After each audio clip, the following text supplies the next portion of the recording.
5 choses à savoir sur cette loi dont tout le monde parle, qui concerne la perte du chômage si on refuse des CDI à l'issue d'un CDD ou d'une mission d'intérim. Première chose, ce sont les articles L 1243-11-1 et L 1251-33-1 qui encadrent ces dispositions dans le Code du travail. Le premier pour le CDD, le second pour l'intérim. 2.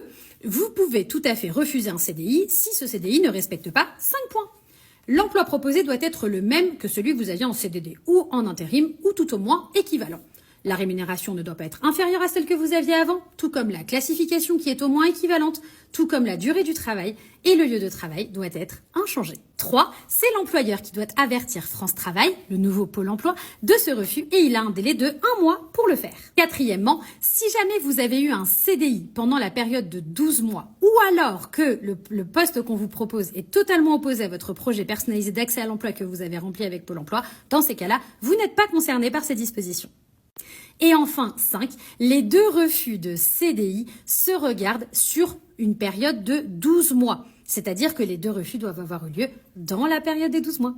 J'espère que c'est plus clair pour vous. Pensez à vous abonner pour plus d'infos en droit du travail.